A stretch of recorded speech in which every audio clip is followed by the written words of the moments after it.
Hey, it's your friend Choice CJ here, and I'm bringing you guys my Week 2 battle for P4G Next Generation. We are going up against ultraplayer, coach of the New York Metagross. Let's take a look at his team. He has Tornadus T, Hydreigon, Linoon, Alamomola, Registeel, Alolan Golem, Tapu Lele, Darmanitan, Virizion, Mudsdale, and Frostlass. So, this is a pretty scary matchup if for the Tapu Lele alone. That thing is obviously really hard to switch into. Luckily, I've got probably two of the best checks in the game, being my Mega Scizor and my Alolan Muck. He has a lot of Volt Turn action on his team, or not Volt Turn, but I guess just U-Turn. That's going to be very annoying for me to deal with. Like the Torn, Hydreigon, and Darm are all very annoying. Setup by noon, obviously very scary. Shoutouts to Kelly. That thing is capable of just beating teams all on its own. And he's got a lot of fat that's like very annoying to deal with. The Alamomola, Mudsdale, and Registeel are all going to be really important for me to break down if I want to sweep with one of my sweepers.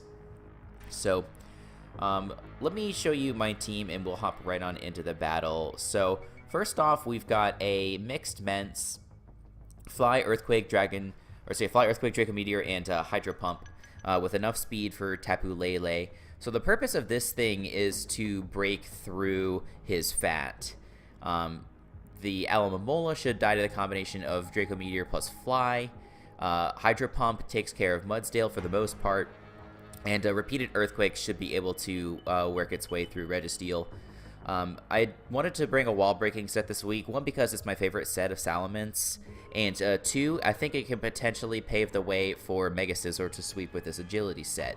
So we're rocking with Agility, Iron Head, Knockoff, and U-Turn. U-Turn is just for mid-game momentum. Obviously, we're not going to be clicking that if we get off an Agility. But with this spread, we outspeed a Scarf Lele, Scarf Darm, and we can take out the majority of his team. I just really need those things weakened that I had mentioned before, the Aloe, the Mudsdale, and the Registeel. If we can weaken all those things, I think Scizor's got a very good chance of sweeping here. So that's going to be my main plan of attack. And the rest of the team is built to support that. It's worth noting, too, that Scizor, at even with this very minimal HP investment, deals quite easily with a +6 Linoon. So it's nice to have that in the back. That's another reason why I have Armaldo on the back of the roster here. But we'll get to that when we get to that. Let's quickly look at Muck. Almost the exact same set as last week. Same move set, just slightly different spread. This spread helps us take moves from Tapu Lele a little bit more easily. And I think we can still one-shot it with Poison Jab. I think we should one-shot non-defensive variants of Virizion as well, which is really nice. But otherwise, this is just a standard Muck set. There's nothing really too much to talk about it. Pivots in very well to Hydreigon, Torn, things of that nature. That's really what Muck is here for. We have a Pelipper this week, Scald, Toxic, Roost, Defog, fully Fizz Def because I don't want to flat out lose to Darmanitan. If I hadn't brought Pelipper, that probably would have been the case. I was actually thinking instead of Pelipper plus Armaldo, I was thinking like Togedemaru plus Seismitoad or something like that. But again, I just felt a little bit too vulnerable. Pelipper also obviously gives me Rain, which gives me support options for my entire team, including Scizor, Tapu Koko, and Armaldo. But I actually sort of had a mistake here. Leftovers is the item that's shown. I had meant to run Damp Rock, but once I got into the battle, I realized that it was Leftovers instead. So that was a little bit frustrating. I mean, Leftovers was good in its own way, but it made it a little bit harder to use Tapu Koko, as you can see here. I have U-Turn, Thunder, Dazzling Gleam, and Grass Knot. There's nothing that resists this set of coverage on Tapu Koko. Dazzling Gleam easily takes care of Virizion and Hydreigon. Grass Knot is there for Mudsdale. And Thunder I wanted to run, under the Rain because, obviously it's 100% accurate at that point. But without the Damp Rock, Tapu Koko getting off tons of damage with Thunder is going to be way less reliable, so that's very annoying. Otherwise, it's a standard looking spread, enough speed for Torn. Max special attack, rest in bulk. So this is sort of like my plan C for sweeping because I don't have my Damp Rock. I guess plan B you could consider to be Armaldo. We've got a Swift Swim Armaldo here with Stealth Rock, Stone Edge, Superpower, Liquidation. If I can get Virizion to like about 60%, maybe 65%, this has a chance to just clean up through his team. I guess we also need chip damage on Aloe and on Mudsdale, as I've mentioned throughout this team builder. But Liquidation in the Rain actually does a ton of damage to Mudsdale, so that's really nice. And Aloe, yeah, just needs to be weakened. You know, that's the reason I have, like, you know, Toxic on Pelipper. I've got this good mixed coverage on Mence, and then obviously I've got Coco to scare the crap out of Alomomola. Like, I am a little worried about, like, Mirror Coat Alomomola, but Thunder is still the better option than Wild Charge, because Wild Charge onto an Alomomola means I'm going to be taking so much recoil. But I digress. Armaldo, if Scizor can't do the job, Armaldo's got a good chance to do it. And worst comes to worst, Armaldo clears the way for something else. So, and also I want Rocks on this team. And even with this minimal attack HP investment, we don't take more than 75% from a +6 extreme speed. So we can come in on Rocks and take the thing out if we need. Linoon, I'm not really expecting to come because he does have Tapu Lele, and Tapu Lele is just like, way scarier in my opinion. It's true that I've got a couple of checks, but they're not that great. Like if he makes good predictions, I think that might be an issue. So that's the team, and let's now hop on into the battle. And as you can see, Ultra Player, as I move my microphone closer to my face, Ultra Player has brought Virizion, Mudsdale, Hydreigon, Linoon, Tornadus T, and Registeel. So even though I was just saying I was expecting Tapu Lele a whole lot more, he decides to leave it on the bench and bring Linoon instead. So I guess, you know, he decided that the combination of like my two good checks plus Rain just made it too difficult for Tapu Lele to do work. I've got a couple of good like revenge killers for it, you know, with my two Rain Sweepers. A potential +1 Mence is going to outspeed it if it's got a Choice Scarf. So I guess I can see where he's coming from. I was just more prepping for that than for the Linoon. Because I see the Linoon here, I know that I need to preserve like my Scizor or my Armaldo at 100%. Because I pretty much lose otherwise. Like Scizor is really the check that I'm looking for here. Just because like Armaldo's bulky, but it's not Mega Scizor bulky. Like Mega Scizor's got more defense and you know, base defense than Skarmory does. So if I can keep that thing alive, I should be able to deal with Linoon. Like just if it comes in, whatever I have in front of it, it doesn't matter. I have to attack it. That's all there is to it. If I can get it to like 65% with whatever attack I go for, I should be able to then take it out with the Mega Scizor and with my Iron Head. So in terms of leads here, I'm expecting like a Hydreigon or Torn lead. So Muck in my book makes a lot of sense. It's going to be really nice if he leads with Torn because I can potentially Pursuit that thing, and I do have a decent amount of attack investment. So I can hurt that thing. And Hydreigon, like I can't really necessarily Pursuit Trap it and do a ton of damage, but I can at least figure out its spread, you know, try and Pursuit it and get some chip. So that is going to be my game plan, and we can go ahead and hop right on into this battle. And here we go. So good luck, Ultra Player. This is going to be a tough matchup. He didn't bring Alomomola, which is really nice for me, so I really just need my Mence to break through the Mudsdale and the Registeel. And in terms of lead matchups here, we're going to see the Virizion come out. So I'm not sure what sort of lead he was expecting from me, and you know, if he's going to go this. But it works out for me because he's not going to want to stay in versus my potential poison move. So I am going to be expecting a double here on his end. So I'm going to make my own double, switch out my Muck, and I'm going to send in my Tapu Koko. And this gives me the ability to U-turn on pretty much anything that I want. And, you know, I could go for the Grass Knot versus this thing, but obviously I'm not wanting to risk any sort of Earthquake shenanigans so early on in the game. It doesn't do a lot with U-turn. It's hard for me to tell if this thing is Fizdef or Spadef or what it is. But I am now going to go into my Mence because obviously I can dodge the Earthquake if he chooses to go for it. And I can follow up with a Hydro Pump. He makes a smart play and he goes for Toxic. He knew that I wasn't going to stay in. He was going to potentially hit my Pelipper, which could easily switch in here, or this Mence that did end up coming in. So anyway, I am going to go for a Hydro Pump because, as I mentioned, one of my goals with this Salamence is to weaken this Mudsdale.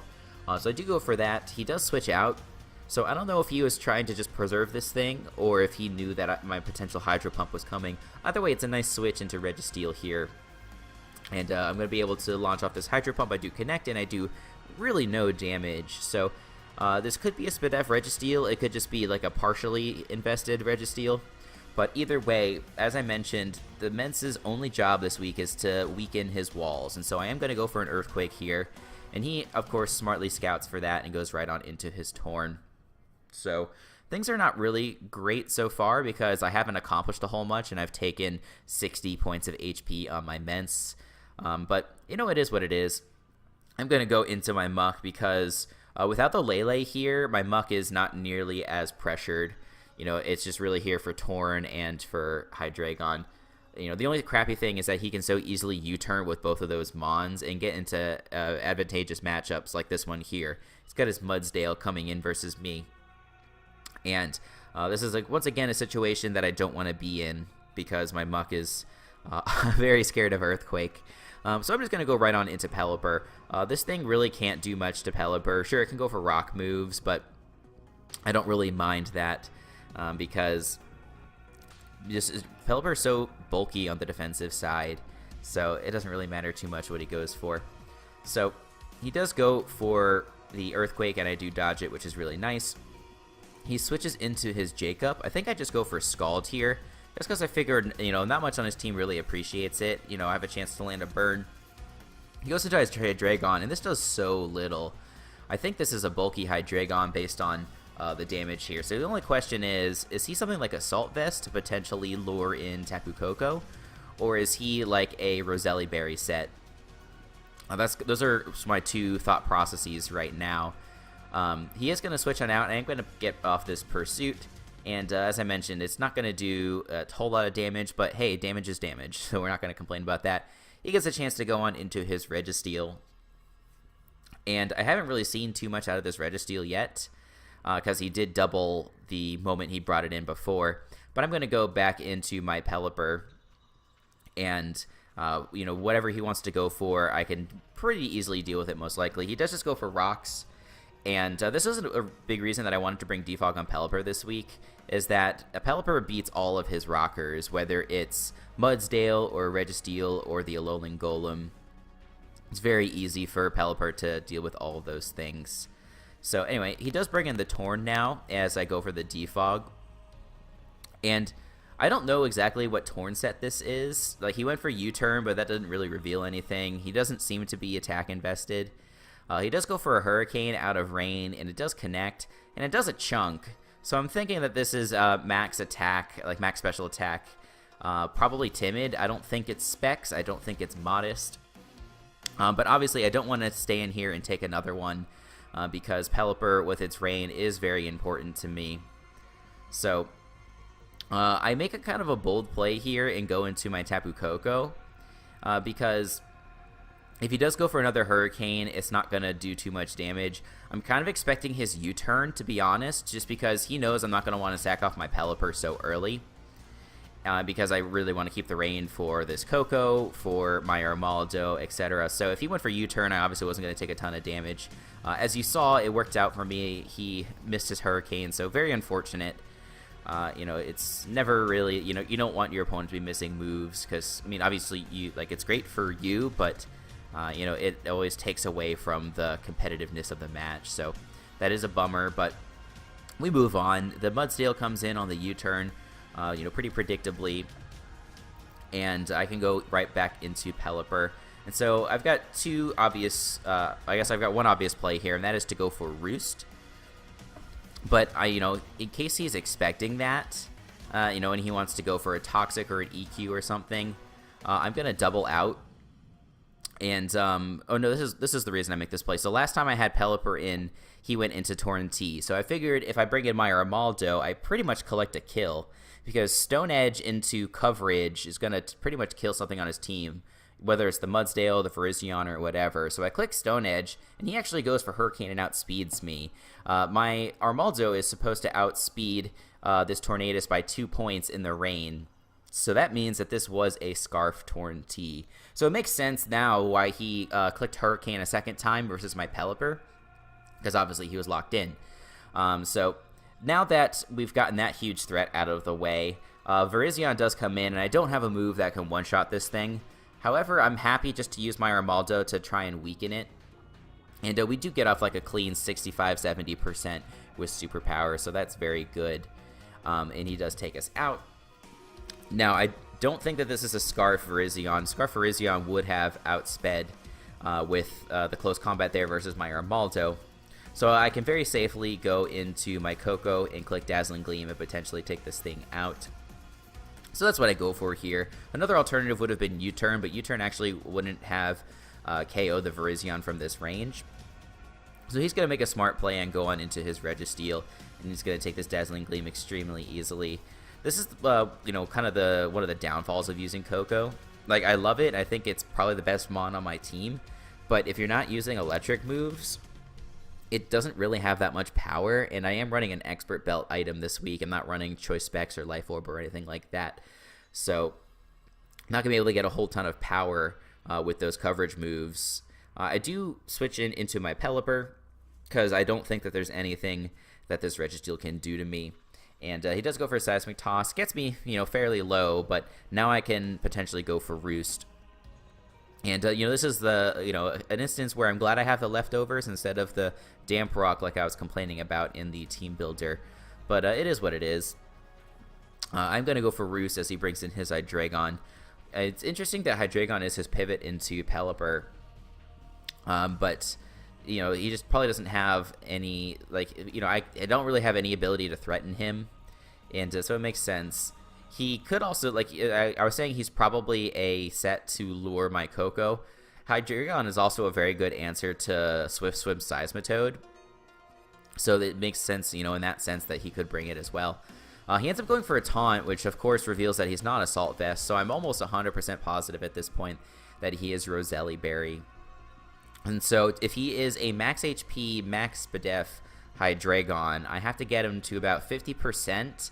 And then my Coco's Dazzling Gleam is guaranteed to one-shot it. So I'm going to be keeping that in mind as the rest of this game progresses. I'm able to easily U-turn into my Mence here versus this Registeel. And this is, as I've discussed, is the matchup that I've been wanting. I want to be able to click moves versus this thing and weaken it. I'm expecting him to maybe go into a different Pokemon like Mudsdale. Versus this thing, and so I go for a Draco Meteor on this first turn. He stays in, and he actually, I believe he sets up his Stealth Rocks. Yeah, that's exactly what he does. So a little bit of an over-prediction on the first turn, which is not very good for me. So he's shown to have Stealth Rock and Seismic Toss, and I don't really know anything else about his moveset. I'm going to now stay in here and click Earthquake, and we can sort of figure out what spread he is. And we do, luckily, get the prediction right this time. And we're able to bring the Registeel down to just below 50%. That's probably like 49% or so. And so it's not quite in range of Scizor yet, but I'm pretty happy to have that damage. And I knew that from the number of Toxic turns that I've racked up here, that after a Seismic Toss, I wouldn't be getting killed to the Toxic damage. He is going to be switching out now, and, you know, I could have gone for the Earthquake once again, but I decide to make a play here, and I go for the Supersonic Sky Strike. I knew that, like I've said, all I need to do is put it in range of knockoff for Mega Scizor, and Supersonic Sky Strike was looking like it was going to do that onto the Registeel. And in case he made another play, I wasn't really expecting the Mudsdale, like I was expecting more of the Hydreigon, because obviously that thing has Levitate. I could just one-shot it with Fly and all would be pretty dandy. But as it is, we do get like 80-90% off onto this Mudsdale. And, you know, if that's the way that this turn plays out, you know, I'm actually really happy with that. Because this is a Pokemon that could pretty easily take an Iron Head from Mega Scizor. So, Salamence really did its job. It got Registeel to about half. It got Mudsdale extremely low. I could have gone into my Coco here, but he continues to pivot into Registeel with his, on my Tapu Koko. And, I mean, I guess he could have pivoted into Registeel here, and it kind of would have been 6 one way, half a dozen the other. Like, it would have made no difference at the end of the day. But I do go into Scizor, and I'm able to easily kill it with the able to easily kill it with the Iron Head. So now the Hydreigon comes in here. I don't want to risk a Flamethrower, so I am just going to go right on into Muck. And it doesn't seem like this Hydreigon has a whole lot of attack investment. It does go for Dark Pulse, and as you're going to see, it does 17 damage, so that's less than 10%. I'm thinking this thing has no attack investment whatsoever. Just go for a Dragon Pulse here, and at this point, he's got Virizion, Hydreigon, Linoon, and Registeel left, and none of those Pokemon like taking Brick Break, and so that's why I chose to go for Brick Break here. And we do land the Poison with Poison Touch, which is excellent. So no matter what happens, like next turn, he should go down to the Poison. And if his only attacking moves are Dark Pulse and Dragon Pulse, Koko switches in pretty much for free here. And so I do go for that play, and we're going to see what this Hydreigon does. And it actually shows Roost, so this totally makes sense. I should have kind of seen this coming. So not a, like, you know, but the thing is that after the Poison damage, he's still in range of D-Gleam. So he could pivot into the Registeel, but, you know, I'm totally fine with that. I can then U-turn on into something else and try and pressure it. And we do end up taking out the Hydreigon. So now we've got this Registeel, the Linoon, and the weakened Virizion. I could have potentially just gone for the Thunderbolt here. Gone for the Thunder just to get off as much damage as possible. Do just go for U-turn instead. You know, I could pivot into... I don't want to pivot into Scizor because I still want to preserve my Scizor. Probably Pelipper would have been the play. But as it is, he brings out his Virizion. I get off nice damage, and I go into Pelipper anyway. And I'm actually hoping that he kills me with something like a Stone Edge here. Reason being is because then I get 3 turns of the Rain with my Tapu Koko to weaken his team as much as possible. And like I said, all I need to do is basically get 1 hit off on Registeel with Thunder, and then knock off with my Mega Scizor cleans up the game. He goes for Swords Dance. I don't really know what the purpose of that was. I guess maybe he was hoping I would choke somehow and make a double. But even if I doubled into like Koko, I would have just been able to Revenge Kill the next turn. So that's very interesting. And he brings in his Linoon. And so like I said, if I see this Linoon, I'm clicking an attacking move. It doesn't even matter. He goes straight for Extreme Speed, and that damage actually reveals that he is a banded Linoon. Which is pretty scary, for sure. And it is going to 2-hit KO my Pelipper. But on the bright side, I did do a nice chunk of damage. I did about 60% with Scald. And so here on this next play, probably the correct thing to do was to go into Scizor and click Knockoff. That probably would have been better. But I knew that my Rain was going to be running out soon, and I still have in my mind, you know, I want to get damage onto the Registeel if I can, while I have the Rain, while I have 100% accurate Thunders. And so he goes for the Extreme Speed, does a ton of damage. And the reason that this was probably not the best play is that if he had crit, I would have lost my Koko for basically no reason. But Scizor, on the other hand, would have easily taken any hit. And, you know, that would have worked. As it is, now this Registeel comes in. I no longer have any Rain turns, so I'm basically just hoping that the Thunder connects. He shows Protect, so he has Stealth Rock, Seismic Toss, and Protect. So we're still not exactly sure what his last move is at this point. But we're going to try and go for the Thunder, and we do luckily land it, which is very nice. I don't think it would have been a disaster if it didn't land, because I could have gone into Muck. I would have knocked off with my Muck so that he no longer got Leftovers Recovery. Then I would have followed up with Brick Break to try and get as much damage on it as possible before bringing in my Scizor and going for Knockoff until it dies. But as played, Koko goes down, Scizor comes in, and he continues to play games with Protect, but it doesn't matter. I'm going to be able to 2-shot with Knockoff as soon as I get rid of this thing's Leftovers.